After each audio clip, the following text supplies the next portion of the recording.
right, good afternoon everyone. Purihin ang Diyos. Hallelujah. Nabigyan po natin ng time yung iba na makabalik. Praise the Lord. Ina-announce po natin bago po tayo mag-umpisa sa preaching of the Word. Ang audition ng Birit Mami ay start na po sa Sunday. Kaya kung meron kayong mga kaibigan na bumibirit, audition time po nitong buong April. And ang grand finals ay sa Mother's Day. First prize mananalo ng $500, second prize mananalo ng $300, at ang third prize ay $200. Alright. So kahit anong kanta ang ipang-audition, ay pwede. Mag-umpisa na po sina Razek, sina Pastor Billy, at si Ira. Kikilatisin na po kung talagang legit kayong mga Birit Mommies. Alright, today is Resurrection Sunday, and let's dive into the Word of God. My message for today is about the resurrection power. Bakit may power ang resurrection? We are starting this series ngayong April ng The God of New Beginnings. So, resurrection is part of a new beginning. It's part of the new creation life. Because the resurrection is more than a comeback of Jesus Christ. It's a new creation life for all of us. In Romans chapter 6, verse 4, it says, just as Christ was raised from the dead, we too may live a new life. Dahil siya'y nabuhay na maguli, tayo raw ay magkakaroon din at makakasumpong ng panibagong buhay. Hindi lang tayo pinatawad, binigyan tayo ng bagong kapangyarihan para mabuhay ng kakaiba.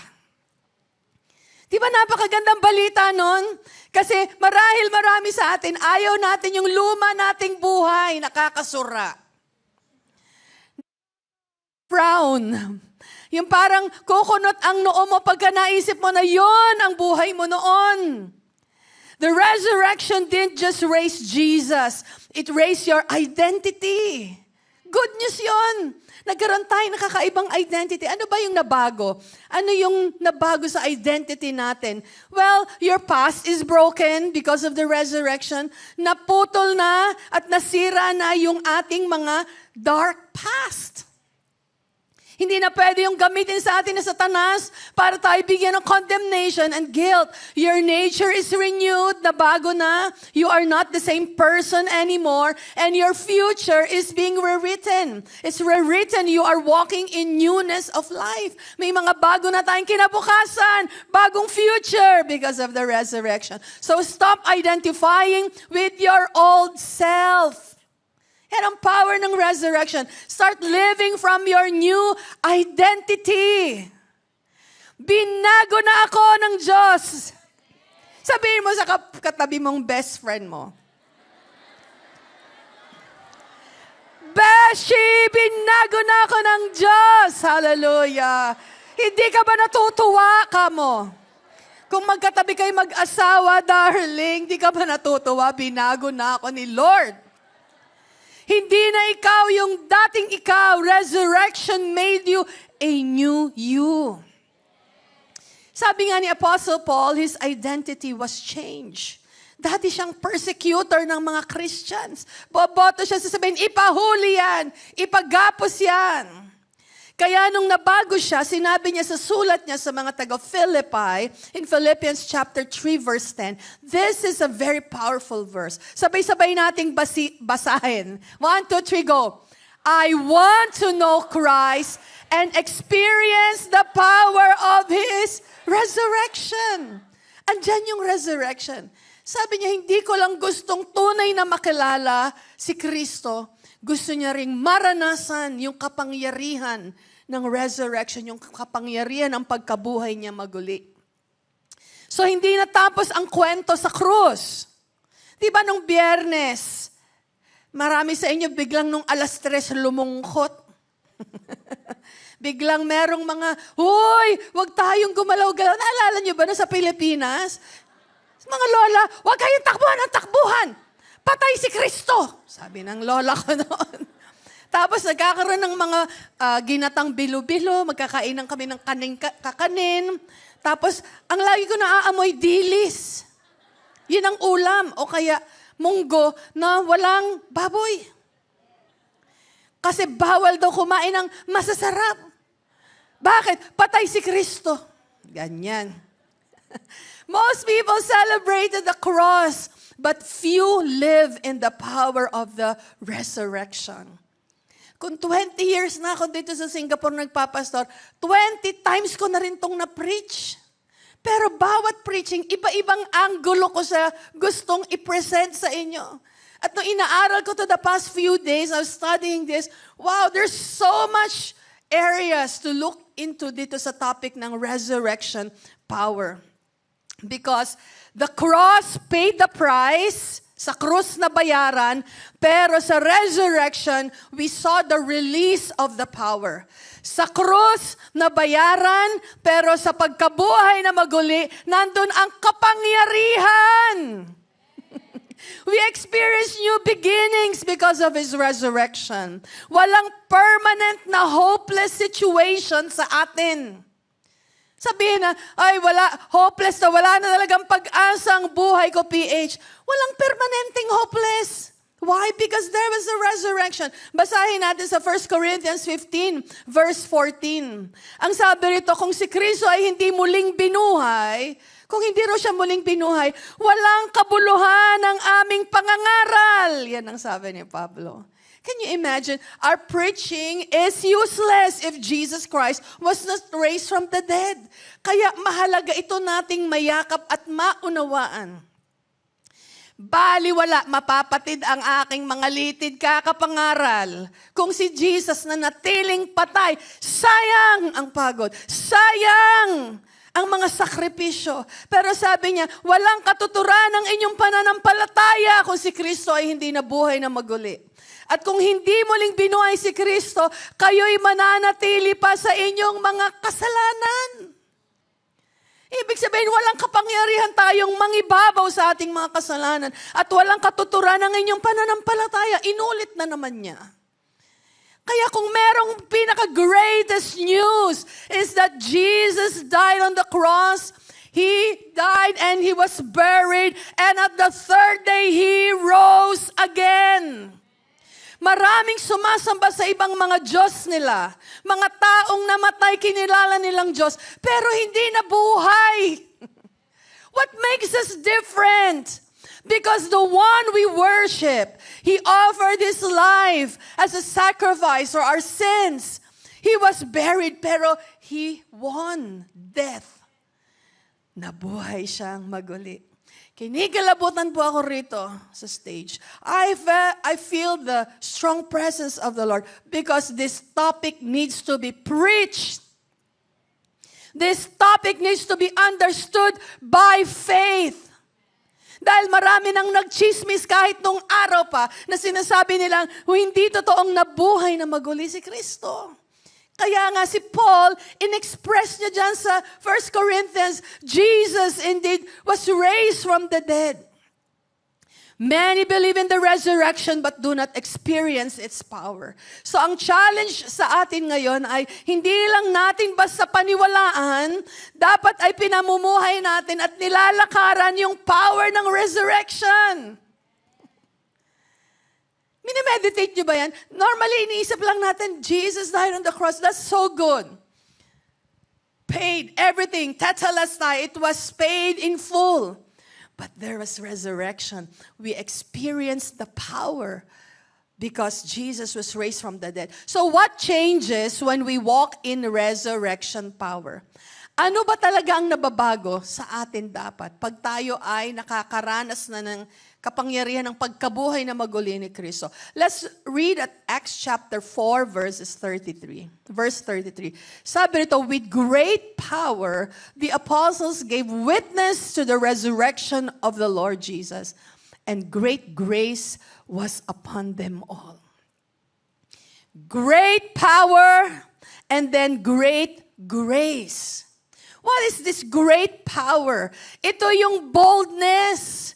Ito yung tapang. Yung takot ay napalitan ng tapang. Because remember, Paul, when he was still Saul, dati ang pangalan niya ay Saul, pinapersecute niya ang mga Christians, kaya takot ang mga Kristiyano noong panahon na yon. Takot silang aminin na sila'y Christian, kaya nga si Pedro, di ba? Sabi niya, hindi ko kilala si Jesus. There was fear sa kanila. But because Jesus was raised from the dead, wow, yung tinayaan nila, na sinundan nila na, sabi nila, kami mga disciples yan, tumapang sila. There was great power. There was great boldness. So kapag buhay si Kristo sa atin, hindi ka na tahimik lang. Diba, may konti kang yabang. Kasi ipinamamalita natin, hey, hello, yung sinusundan ko, yung pinapanampalatayanan ko, hindi lang siya namatay, nabuhay siyang magmuli. That is the greatest power that we can ever put our faith on. So they didn't just preach itong mga apostles. In fact, one preaching ni Peter, 3,000 got saved. At sabi doon, nagpabaptize din lahat ng sinabing, we will follow Jesus Christ.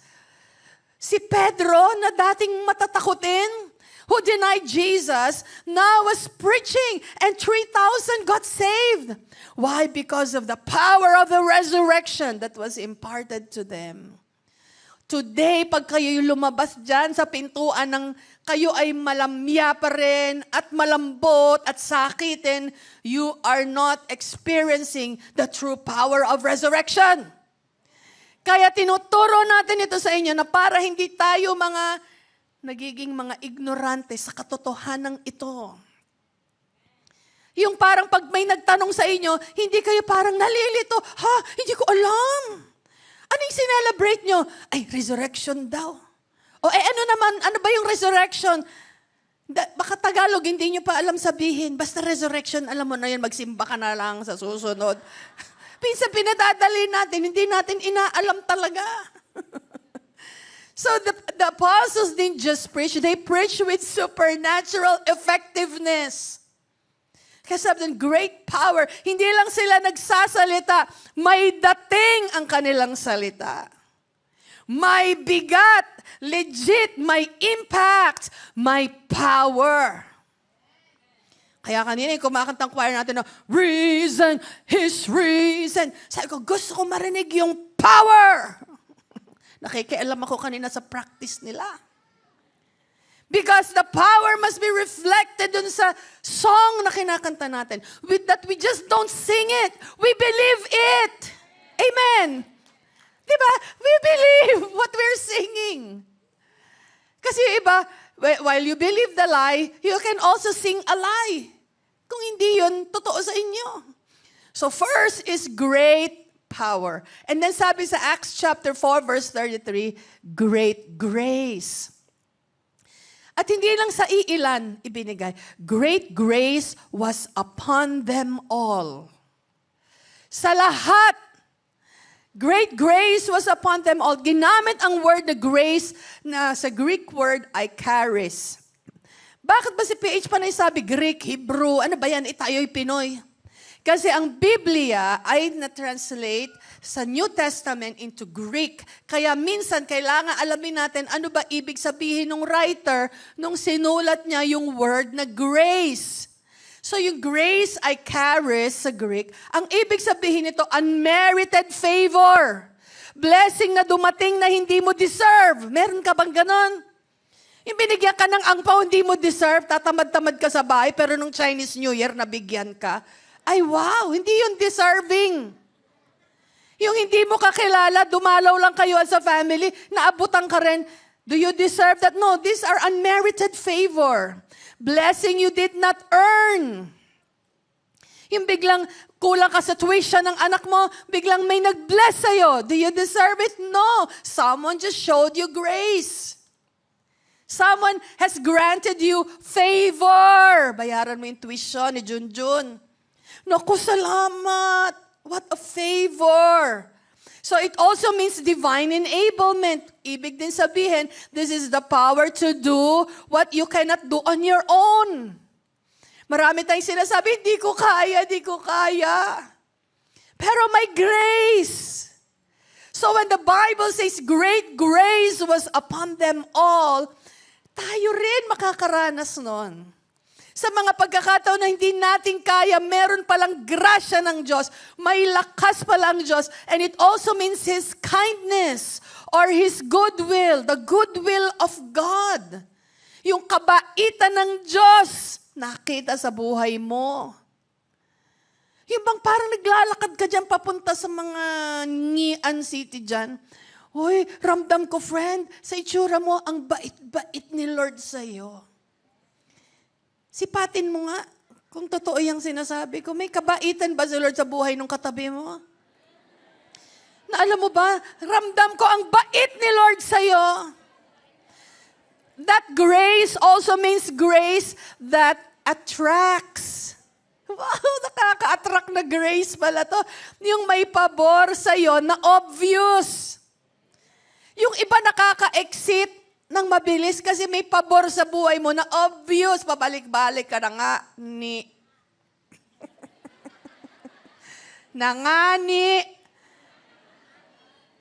Yung tipong nag-resign ka, nagkaroon ka ulit ng trabaho nga ni. Aba, ikaw nang talaga may kakaibang pabor sa'yo. Bisaya kasi ang nanay ko taga Masbate nga ni. Mabuhay ang mga taga Masbate. So favor that opens doors and touches people. Yan ang ibig sabihin ng great grace, the unmerited favor, the divine enablement, the kindness or goodwill of God, and the grace that attracts. Yung kahit alam mong di ka naman kagandahan, yung pagtingin sa'yo, laging ang ganda mo, Fred. Ako talaga, ang pogi mo talaga. Uy, hindi naman ako ganda-ganda dyan. Hindi ba kagigising mo lang, hindi ka pa nag-makeup. Uy, ang ganda mo. Grace that attracts. Great power, great grace was upon them all. Preaching about the resurrection of Jesus Christ. Purihin ng Diyos. Napakaganda nitong mensahe na to. Habang inaaral ko, wow, marami pa tayong hindi natatap na katotohanan behind the resurrection. And I want to really grasp this today with you. Tayong lahat. So, sa Greek sinabi yung upon them all, ibig sabihin nito, something that rests. Hindi siya on and off nawawala. Yung pag uminit ulo mo, nawala na yung grace. Yung nayabot ka sa abo mo, ayan, wala na akong grace. No. Something great grace was upon them all. It is the grace, the favor that rests. It is the grace that covers. Bumabalot sa atin. It is the grace that remains, nananatili. Hindi yung napuyat ka lang, wala na. No. It is there. So number one, great power. What happens when we walk in the resurrection power? There was great power and then great grace. And then number three, listen to this. Weakness is exchanged for strength. Yung kahinaan, napapalitan ng kalakasan. Now listen to this. In Romans chapter 8 verse 11, famous itong verse na ito. Sabi dyan, if the spirit of Him who raised Jesus from the dead dwells in you, He who raised Christ from the dead will also give life to your mortal bodies through His Spirit who dwells in you. Pag sinabing dwells, nananahan sa atin. Yun yung tinanggap natin, di ba? Lagi tayong nagpapapray sa huli. Tanggapin niyo si Kristo. Sabihin niyo, pumasok ka sa puso ko. The Holy Spirit is the one dwelling in us. Kaya nung nagkaroon ka ng new life, because you repented of your sins, you received Jesus as your Lord and Savior, There was the indwelling of the Holy Spirit. Hindi mo siya nakitang pumasok, pero nananahan na ang banal na Espiritu sa'yo. Paano mo nalaman kung nananahan? Takot ka nang magkasala. Yung nung nagsinungaling ka na, papaganong-ganon ka. Yung nadulas kang nagmura, pero, sorry. May conviction ka na. Yung kahit plano mong mangloko sa asawa mo, hindi ka naman din talaga at peace. Yung naglalakad ka, may kadate kang iba, Diyos ko, sana wag ako mahuli. May banal na spirito ka na kasi sa puso mo. Ay, Diyos ko, sana walang makakita. Kaya nando kayo, nagtatago kayo sa mga kanto, dyan sa mga hawker center, nakatalikod kaharap pader. Para walang makakita. Sign that there's a Holy Spirit. Hindi ka na makatulog pag may minura ka. Nanginginig ang laman mo pag may inaway ka. Kasi nag-grieve ang Holy Spirit. You understand what I'm saying? But your weakness is exchanged for strength. If that is your weakness, sabi ni Lord, kaya kong palitan niya ng lakas. Kasi Lord, mahina ako pala. Mura talaga ako, Lord. Gusto ko talaga, mambato talaga yan. Ang kamay ko talagang pag may hinawakan. Sabi ni Lord, yes, kahinaan mo yan. Ganyan ang buhay mo, pero kaya ko yang baguhin. Hindi na bote ang binabato mo, tinapay na. Puto seko, magaan. Di ba maganda yun na iba to? Yan na lang, God bless you. Ganon. Hindi mo siya mumurahin. Ang sagot mo, God bless you. Ganyan. Pero gigil ka pa rin.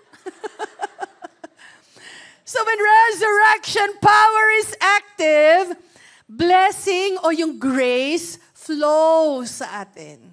Ganon ang lumalakad na may resurrection power. Hindi tinatanggal ng Lord ang weakness mo. Pinapalitan. Nilalapatan ng lakas. Halimbawa, ang weakness mo mahiyain. So kahit tumanda ka, mahiyain ka talaga. Hindi yun nawawalang pagkamahiyain. Pero nung time na kailangan mo kumanta ng reason o magsayaw-sayaw, kaya mo nang magkikikending dyan, wala ka nang hiya. Hindi ka na nahihiya. Kasi binigyan ka ng lakas. Sabi mo, sige, magsilbi ka sa akin through your dance, through your talent. So kung mahiyain na rin, pero bibigyan ka niya ng lakas, mangibabaw sa hiya. Halimbawa din, pagod ang katawan. Okay? Kasi your weakness is exchanged with strength. Pag pagod ang katawan, pagod talaga yun. Hindi mo yung pwedeng sabihin, hindi ako pagod. Pagod talaga yan. Puyat talaga yan. Wala talagang tulog yan. Pero, hindi nagiging magic na hindi ka napagod. Pero magkakaroon ka ng kakaibang strength or energy. Halimbawa, Sabado, maghapon ako, nagpaparenovate si Madam. O kaya ikaw din, meron ka mga inaasikaso sa Pilipinas, or overtime kayo sa hospital, marami kayong mga schedule, na para bang lahat nag-leave na, ikaw hindi ka pwedeng mag-leave. Ikaw talaga yon. Pero magsiserve ka pa ng Sunday. The resurrection power lives in us. The same Spirit that raised Jesus from the dead. Yun din yung Spirito na nasa atin. Kung nabuhay si Jesus doon, nasa sa atin din pala yung Holy Spirit na yon na nagpabuhay kay Jesus from the grave. So, ibig sabihin, kung puyat-puyat ka, wow, Lord, bigyan mo ako ng kakaibang lakas. Kailangan marinig ko ang mga tonohan nila, Lord. Kahit wala akong tulog, kahit pagod ako, Lord, kahit wala na akong pera, nanghihina ka, wala kang pera. Lakas makapanghina yon. O baka ako lang yun. Diba? Sabi ni Lord, bibigyan kita ng kakaibang lakas. Imbis na feeling mo, you wanna faint, I wanna faint. No, you have strength. Your weakness is exchanged with God's strength. Kahit gusto mong parang hayahay ka dyan sa semento dahil puyat na puyat, bibigyan ka ng Diyos ng kakaibang lakas. Kaya magtataka kayo, paano nyo nakakayanan? Lalo na yung mga may burol, minsan may namatayan. or may binabantayan sa hospital. Paano ko na kaya ng 4 na gabi, 5 araw, hindi ako natutulog, kakatingin sa nanay ko noon. Hindi ko na ito ma-explain. Tapos magpipreach pa ako nung kina-Sunday yan. Sabi ko, hindi talaga ako natutulog. Lord, bigyan mo ako ng lakas. Kasi in and out, dadalhin sa dialysis, pati ka, maitutulak doon. Makatulog ka ba niyan? Na iniisip mo, sabi sa'yo ng doktor, pwede siyang mamatay anytime. Ay, hallelujah. Doon ako sa kwarto ng hospital. And I was praising the Lord. Thank you, Jesus. You are good. All is good. Ganyan. The strength is imparted to me. So, makikita natin na bibiyayaan tayo ng lakas. Aware ka na limited na lang ang energy mo. Pero wow, may resurrection power inside us. Nagkaroon tayo ng divine exchange. Pag sinabing divine exchange, palitan. Hindi exchange gift, exchange of your weakness to His strength. Kaya pagka iiyak kayo, feel nyo magdrama-drama, hindi nyo naaalala. Lagi na lang ako ang inaiisip nyo pag magpapadala na. Hindi man lang kayo grateful. O yan, sabihin mo, Lord, palit na lang tayo. Iyon na ang aking mga kahinaang pagkaimo. Palitan mo ng lakas. Lumalakas ka ngayon. Para kang nahipan. Lumakas ka na naman. Praise the Lord. Salamat at may pamilyang pinapadalan. Yung iba nga, maraming pera, wala namang padalhan. Malungkot din sila. Naghahanap sila ng pagkakagastusan. Wow, sana all. Yan ang sigaw ng mga OFW. Hindi ang sigaw ng balintawak. So you are maybe physically challenged, diba? But there's strength. Tingnan natin sa slides na to. Naalala niyo itong minister to, si Nick Vujicic. Parang yung kanta lang to ni Yoyoy Villame. Wala siyang kamay, wala siyang paa, pinanganak siyang ganyan. Pero sabi niya, hindi ito limitasyon sa akin. Nangaral siya, nagkaasawa, may anak, may kambal pa, siya na talaga. Si PB, nagpe-pray magkaasawa, may kamay, may paa. Kulot pa. Sabi nga ni Calix, PB! Love na love niya si PB, di ba? Malapit na daw. Isang gabi na panaginipan ko siya, PB, napanaginipan kita. Tuwang-tuwa ka, mag-aasawa ka na. Yung mga nanonood na meron kayong mga desire na si PB ang mapangasawa ninyo, pwede. Napakabait niyan. There is a divine exchange. Naalala ko rin, si Reverend Suzette Hetting, isa siyang German. Alam niyo ba, nagpipreach siya sa Odeon Katong. Narinig ko ang kanyang patotoo. Sabi niya, isang araw ako yung ooperahan. Namali ang operasyon sa kanya. May tinamang ugat, kailangan siyang naka-wheelchair for a year. Tinutulak-tulak siya. Sabi ng doktor, hindi ka pwedeng bumiyahe. Sabi niya, meron akong conference. Hindi pwede, naka-wheelchair ka. Naisip niya, kaysa ako rito ay ma-consume nang hindi ako umaalis at iniisip ko na lang lagi. Sabi niya, araw-araw ko nagko-communion. Talagang hindi pa magaling. Ang ginawa niya, pumunta siya sa doktor. Ang sabi niya, Doktor, bigyan mo ko ng permit to travel. Sabi niya, hindi pwede. Naka-wheelchair ka. Sabi niya, Dok, ako lang tinamaan. Ang ulo ko'y ayos na ayos. Ang dila ko'y kaya pang makapangaral. Walang nasabi ang doktor. Binigyan siya ng permit. Alam niyo ba, naka-wheelchair siya, nangangaral siya sa isang bansa. Sabi niya, dalhin niyo ang may sakit. Pero siya may sakit. Totoo ito. Sabi niya, ang mga naka-wheelchair, tumatayo sa wheelchair, gumaling habang siya, pinangangaral niyang kagalingan, nasa wheelchair siya. There is a divine exchange. Hindi mo maintindihan minsan ang pagkilos ng Diyos. Ngayon, magaling na siya. What I'm saying, it was years ago. She was struggling. She was in pain sa pag-mishandle ng medical team sa kanya nung siya inooperahan. But she did not give up. Tayo nga malakas pa. Nakakalakad, konting sakit, hindi nakapapunta sa church. Konting hilo-hilo, hi friend, hindi ko kaya talaga to. Ang arte-arte. Hindi na agad kaya. Pagtapos na ng service, lumalakas. Pag mag-outing, lumalakas. Hindi yan ang may resurrection power.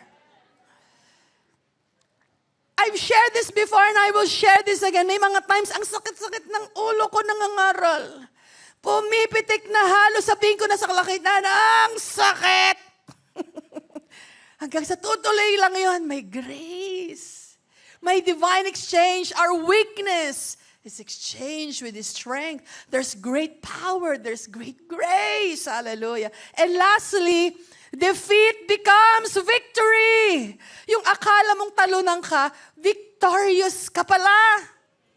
Yung akala mong napagsamantalahan ka, na abuso ka, niloko ka, pag may Kristo ka sa puso mo, winner ka pala.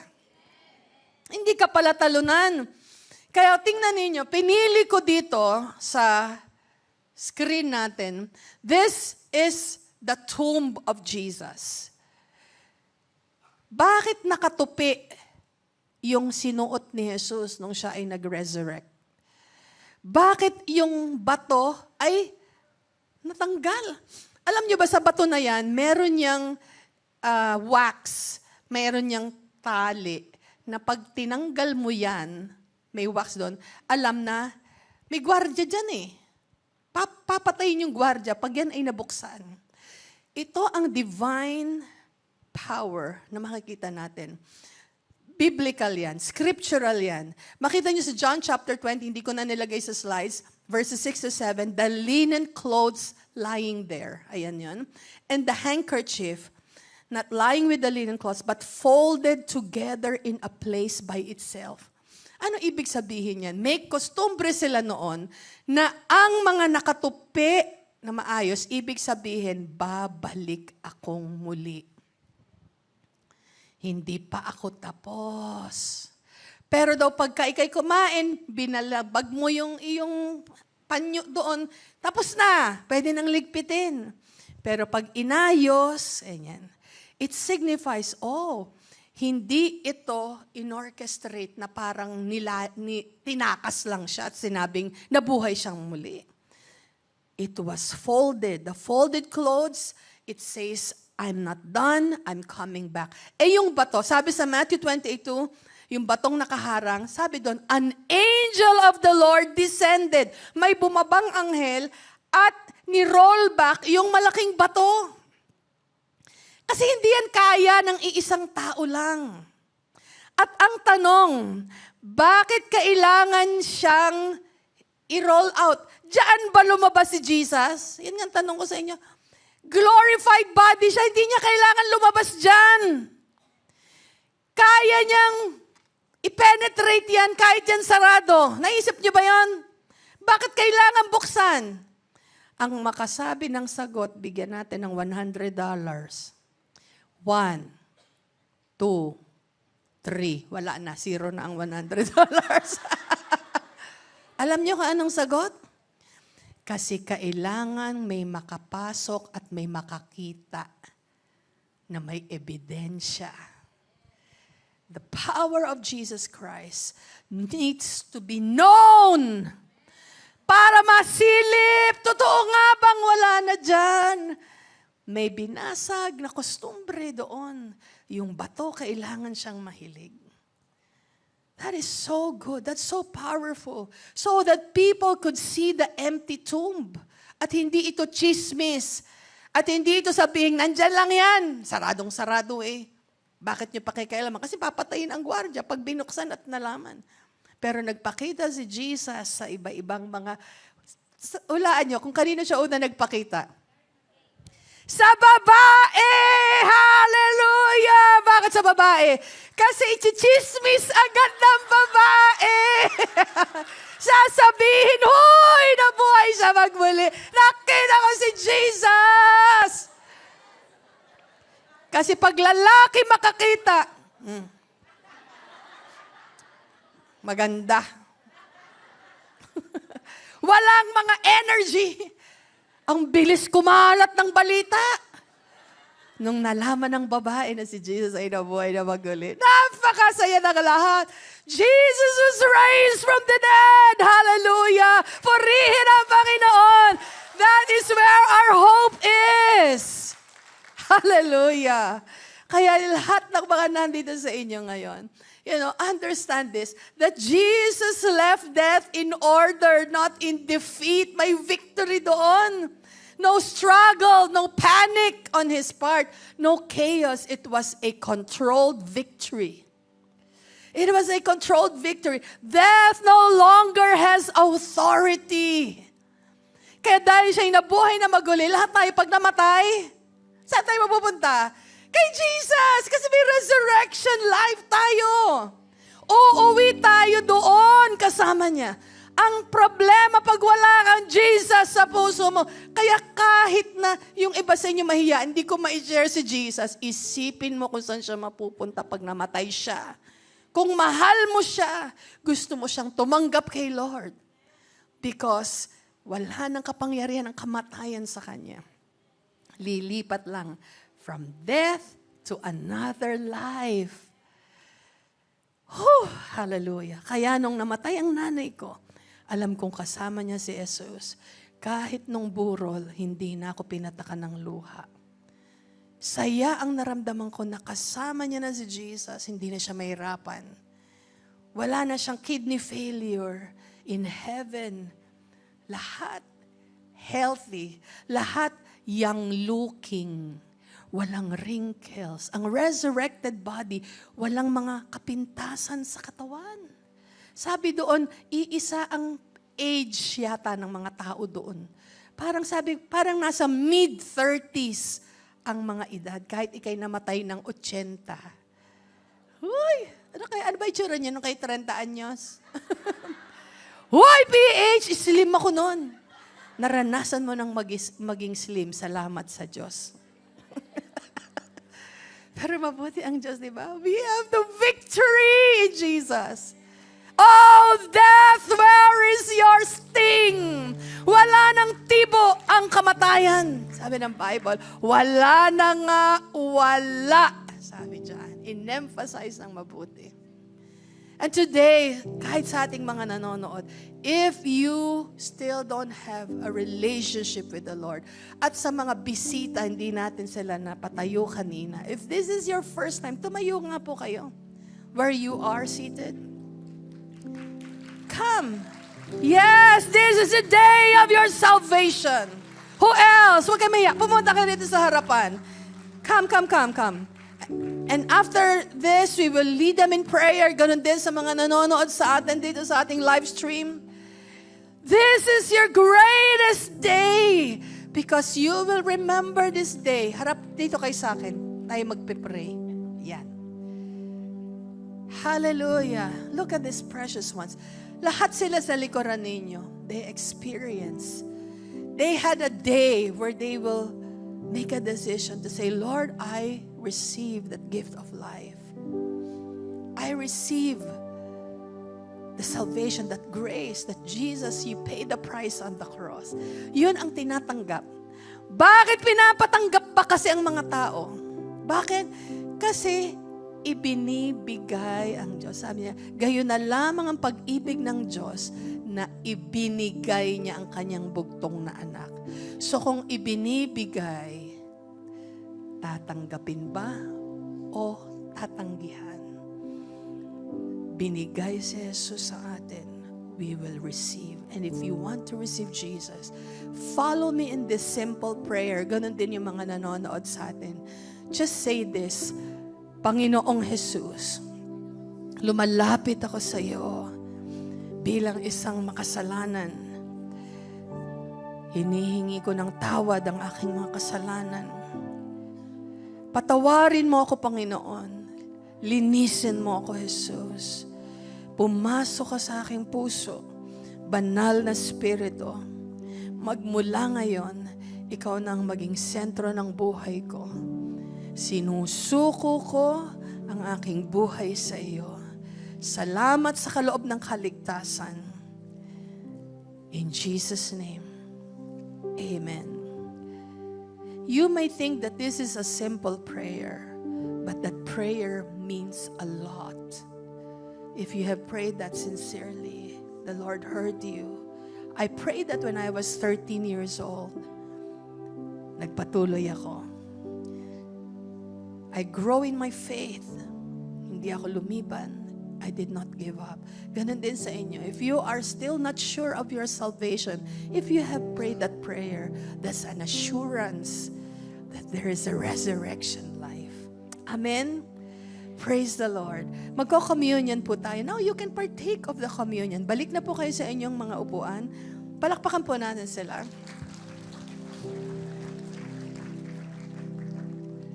Tumayo tayong lahat. And we will pray this prayer and acknowledge Jesus, the Lord, the Savior of all. He lives. Lord, we thank you as we partake of this element. You said, oh Lord, you took that bread and you broke it. And you have passed it to your disciples and you said, this is my body which was broken for you. Do this in remembrance of me. Aalalahanin ang ginawa ni Jesus sa krus. Lord, we remember your kindness. We remember the forgiveness of our sins. We remember everything that you have shown to us, your love unconditional. Kahit kami makasalanan, inibig mo kami, minahal mo kami, binigay mo ang buhay mo para sa amin. Thank you. Let's all partake of this element.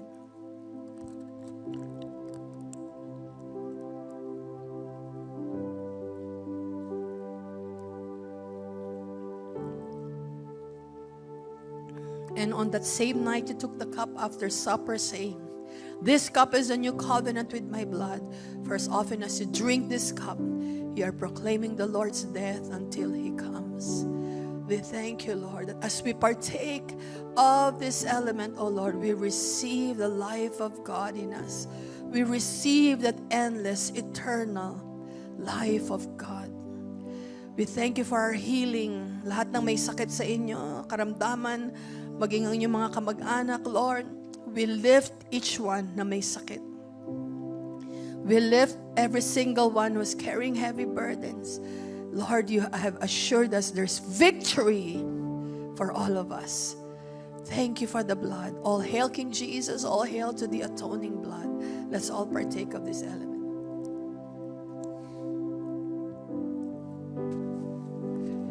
Praise the name of Jesus.